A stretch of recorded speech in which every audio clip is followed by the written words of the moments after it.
Salut à tous, aujourd'hui vidéo pédagogique pour découvrir l'utilisation d'une réglette LED qui remplacera un tube fluorescent.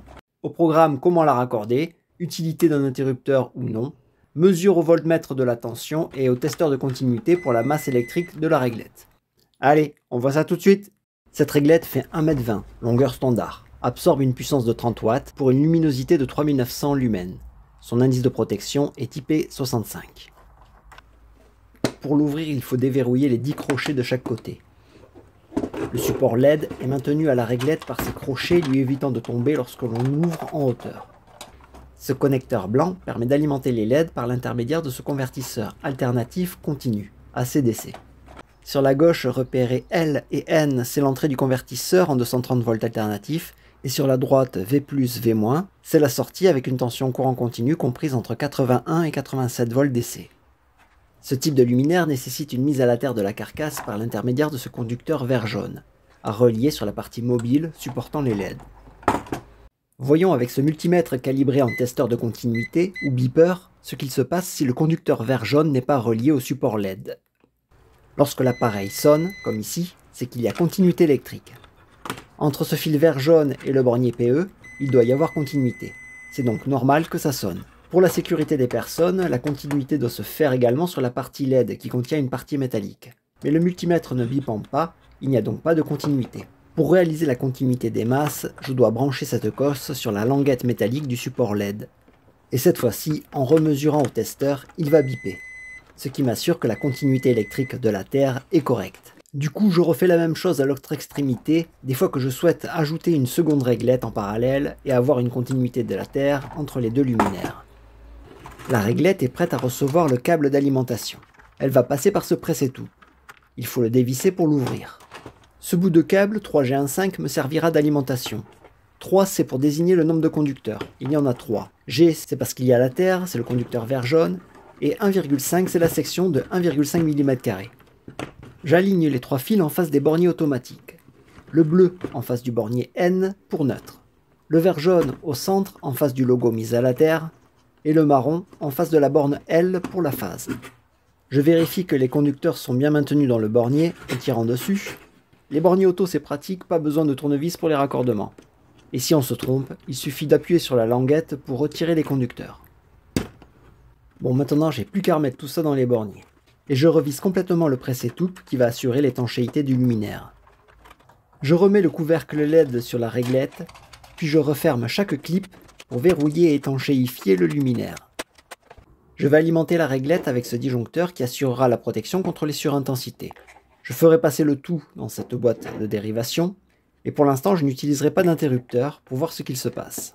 Je vais partir du disjoncteur pour aller dans la boîte, sans passer par l'interrupteur j'irai au luminaire, pour revenir à la boîte, puis de nouveau au disjoncteur. Je prépare 3 conducteurs, un rouge pour la phase, un bleu pour le neutre et un vert jaune pour la terre, de section 1,5 mm².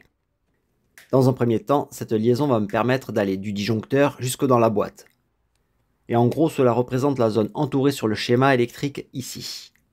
Le vert jaune, je le mets dans ce connecteur Vago afin de prolonger la protection équipotentielle de mon alimentation électrique. La phase et le neutre, je les connecte à la sortie du disjoncteur, c'est-à-dire juste en dessous, en veillant à bien serrer les borniers. Je ramène les 3 conducteurs phase, neutre et terre dans la boîte de dérivation. Et pour la vidéo, je ne mets pas de conduit. Évidemment, dans une installation réelle, ce conduit est obligatoire, afin de protéger mécaniquement les conducteurs. Pour alimenter la réglette, je ramène le câble dans la boîte de dérive. Je mets les 2 fils de terre dans un Vago. Les 2 neutres dans un second connecteur. Et enfin, les 2 phases marron venant de la réglette et le rouge sur un dernier Vago. Cela me permet de ponter les potentiels identiques ensemble et ainsi prolonger l'alimentation de la boîte vers la réglette, ce qui correspond à cette partie du schéma. Par mesure de sécurité, pour la mise sous tension, je m'équipe de ces gants isolants. Pour faire les mesures de tension, je positionne le multimètre sur le calibre voltmètre, en alternatif, c'est-à-dire repéré AC. Alors attention, le disjoncteur là est sous tension. Si je mesure à la sortie du disjoncteur alors qu'il est ouvert, le multimètre affiche 0 volts, ce qui est normal. En amont, c'est-à-dire au-dessus du disjoncteur, entre phase et neutre, le multimètre affiche par contre 230 volts. Si je ferme le disjoncteur, la réglette s'allume. Et maintenant, entre phase et neutre en sortie du disjoncteur, j'ai bien 230 volts. Sauf que je n'ai pas de commande autre que le disjoncteur pour allumer et éteindre la lampe, ce qui n'est pas très pratique. Et c'est là qu'intervient ce fameux interrupteur à placer entre la lampe et le disjoncteur en sortie de la boîte et qui permettra de commander l'éclairage. Avant toute modification du câblage, afin d'insérer l'interrupteur, je vérifie que mon montage est bien hors tension. Alors j'ai au préalable remis hors tension le disjoncteur et je vérifie donc l'absence de tension en amont du disjoncteur. J'ai bien 0 volt et je suis donc en sécurité. C'est donc à partir de ce wagot, reliant la phase en rouge et le marron qui va à la lampe, que je vais insérer l'interrupteur. Évidemment, on ne peut pas le mettre dans la boîte. Il est donc nécessaire de tirer des conducteurs de la boîte vers l'emplacement de l'interrupteur. Je prends donc, comme sur le schéma, un rouge pour la phase et un marron pour la phase commandée. Je dénude les deux premières extrémités des fils. Et pour la liaison à l'interrupteur, je respecte le gabarit noté sur l'appareil. Il est indiqué d'avoir un dénudage maxi de 12 mm. Et attention, cette longueur peut varier en fonction de l'appareillage. Je fais passer ces deux fils dans la boîte plexo de l'interrupteur.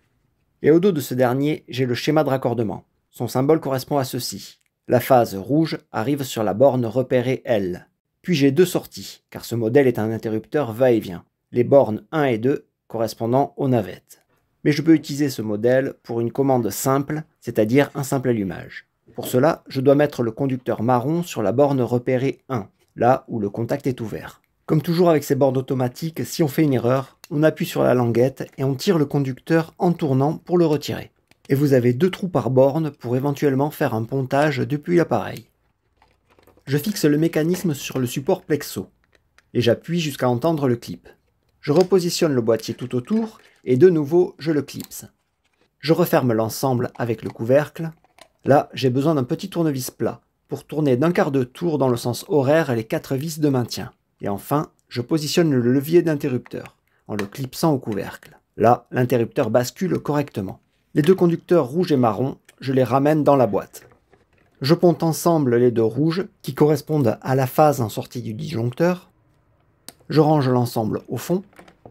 Et le marron de l'interrupteur, je le ponte sur l'autre marron qui vient de la lampe, c'est la phase commandée. Concrètement, ça donne ceci. On part du disjoncteur, on va vers l'interrupteur. Puis on va vers la lampe et on retourne au disjoncteur ici. Et là juste derrière, j'ai ma continuité vert jaune vers la terre. Je remets de nouveau sous tension en fermant le disjoncteur. Si j'appuie sur l'interrupteur pour le fermer, la lampe s'allume. Si je rappuie sur l'interrupteur pour l'ouvrir, la lampe s'éteint. Lorsque l'interrupteur est fermé comme ceci, mais que j'ouvre le disjoncteur, la lampe s'éteint.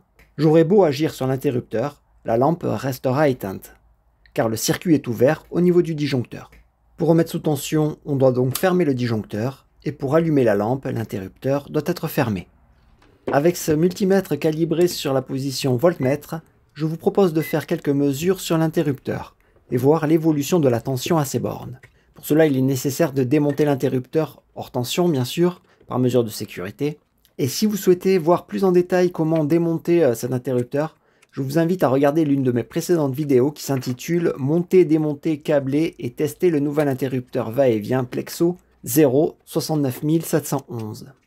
Je remets sous tension, puis je place les deux pointes de touche du multimètre sur les bornes que j'avais câblées tout à l'heure, c'est-à-dire la borne L et la borne 1.